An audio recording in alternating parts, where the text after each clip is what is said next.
तर भारत आंतरराष्ट्रीय स्तरावर कमजोर पडतोय. दुसरा त्याचा अर्थ कसा होतो, काय होतो?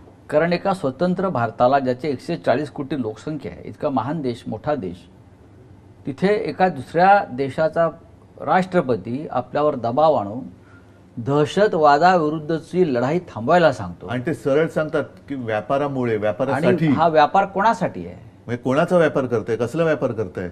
देशाच्या प्रतिष्ठेपुढे व्यापार महत्त्वाचा आहे असं आपल्याला असं यांना वाटतंय, या सत्ताधाऱ्यांना. पण त्या त्यांनी निवडणुकीचा व्यापार केलेला आहे, सत्तेचा व्यापार केलेला आहे, आता देशाचाही व्यापार करताय. म्हणजे किंवा व्यापारासमोर यांना देश गौण वाटतोय. या नेतृत्वाला तुम्ही काय म्हणाल? या कचखाऊ आहे. म्हणून मी तुम्हाला काय म्हटलं, मरे आता शिवसेनेचा वर्धापन दिन झाला, त्या दिवशी मी जे बोललो की आज भाजपला पंतप्रधान आहे, भाजपला गृहमंत्री आहे, भाजपला संरक्षण मंत्री आहे, पण देशाला पंतप्रधान नाहीये, देशाला गृहमंत्री नाहीये, देशाला संरक्षण मंत्री नाहीये. पण आता प्रधानमंत्री बदलायचं चाललेलं आहे. आता त्यांच्यावरती मोदींना 75 वर्ष पूर्ण होत आहेत. 75ची शाल भागवतजींनी घातलेली आहे.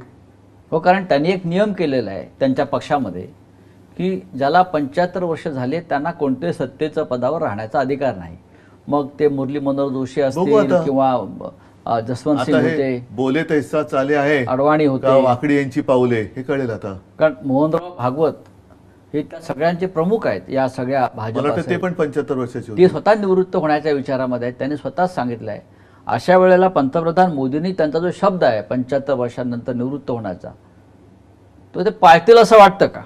म्हणून मी म्हटलं ना, बोले तैसा चाले, त्याची वंदावी पावले का वाकडी पडती पावले हे आता कळेल. मग मोदी आणि कदाचित ते निवृत्ती जाहीर करतील. बरं, पण मग परत तुमचं मी मन कसं मोडणार? हो, म्हणजे जसा पंडित नेहरूंनंतर एक प्रश्न होता, आफ्टर नेहरू हू, किंवा आफ्टर इंदिरा हू, तसा आफ्टर मोदी हू. तो त्यांचा प्रश्न विषय देश आहे.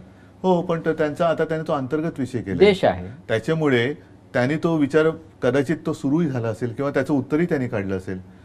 जेव्हा त्यांच्याकडे उत्तर असेल तेव्हाच मला वाटतं मोहनजी बोलले असतील. ते बिना उत्तराचं नाही बोलणार. असू शकेल. पण शिवसेना पक्षप्रमुख म्हणून तुमच्या समोर असं काय व्हिजन आहे का की आफ्टर मोदी? बघा, मला काय वाटतं की ठीक आहे, शेवटी आपली जी लोकशाही आहे त्या लोकशाहीच्या माध्यमातून जो पक्ष जिंकतो, ज्याच्याकडे बहुमत असतं, त्याचा नेता हा पंतप्रधान किंवा मुख्यमंत्री बनतो. ही लोकशाही आहे. आणि तो एकदा पंतप्रधान झाल्यानंतर किंवा मुख्यमंत्री झाल्यानंतर तो त्या पक्षाचा राहता कामा नये, तो देशाचा आणि राज्याचा पंतप्रधान आणि मुख्यमंत्री झाला पाहिजे. आपल्याकडे ही पद्धत अर्धी आहे की बहुमत मिळाल्यानंतर तो नेता पंतप्रधान किंवा मुख्यमंत्री होतो, पण तो मुख्यमंत्री किंवा पंतप्रधान झाला तो त्या पक्षा